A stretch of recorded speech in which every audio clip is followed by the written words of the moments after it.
ছাত্র জনতার গণ-অভ্যুত্থানের ফলে পতন হলো দেশের সরকারের। প্রশাসনের শীর্ষ দুই কর্মকর্তা, মন্ত্রিপরিষদ সচিব ও প্রধানমন্ত্রীর মুখ্য সচিবের হদিস জানেন না কেউই। পালানোর পথ খুঁজছেন প্রভাবশালী আমলারা। তাদের মুঠোফোন থেকে দপ্তর সবখানেই লাপাত্তা তারা। অধস্তন কর্মকর্তাদের কোনো ধরনের নির্দেশনাও তারা দিচ্ছেন না। এছাড়াও অন্যান্য দপ্তর প্রধানরাও অফিসে অনুপস্থিত। ফলে অভিভাবকহীন হয়ে পড়েছে প্রশাসন। চেইন অফ কমান্ড একেবারেই নাজুক।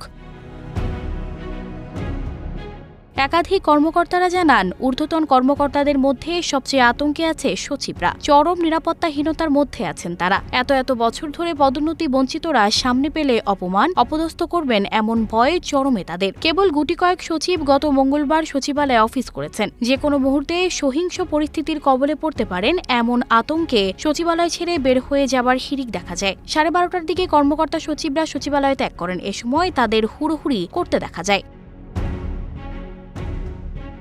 সাবেক মন্ত্রিপরিষদ সচিব মোশাররফ হোসেন ভূঁইয়া বলেন, এখন একটা বিশেষ পরিস্থিতি চলছে। অন্তর্বর্তীকালীন সরকার গঠন হলেও হয়তো তারা অফিসে ফিরবেন। ধীরে ধীরে সব ঠিক হয়ে যাবে। মন্ত্রিপরিষদ সচিব মোহাম্মদ মাহবুব হোসেনের ফোন খোলা থাকলেও পাওয়া যাচ্ছে না তাকে। তার দপ্তরের কর্মচারী-কর্মকর্তারাও ফোন ধরছেন না। ফলে মাহবুব কোথায় আছেন তা স্পষ্ট নয়।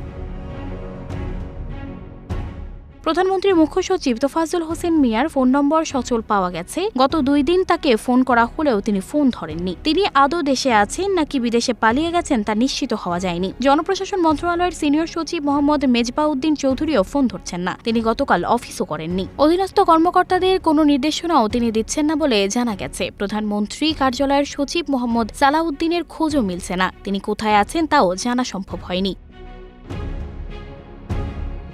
পুলিশের সদ্য সাবেক মহাপরিদর্শক চৌধুরী আব্দুল্লাল মামুনও পালিয়ে বেড়াচ্ছেন। অজ্ঞাত স্থান থেকে তিনি গত মঙ্গলবার একটি ভিডিও বার্তায় পুলিশের সব সদস্যকে ধৈর্য সহকারে দায়িত্ব পালনের আহ্বান জানালেও খোঁজ মেলেনি তার। বাংলাদেশ পুলিশের সদস্যবৃন্দের উত্থাপিত বিভিন্ন সমস্যা এবং দাবির সানজিদা রহমান, প্রবাস খবর। সর্বোচ্চ প্রচেষ্টা গ্রহণ করা হবে।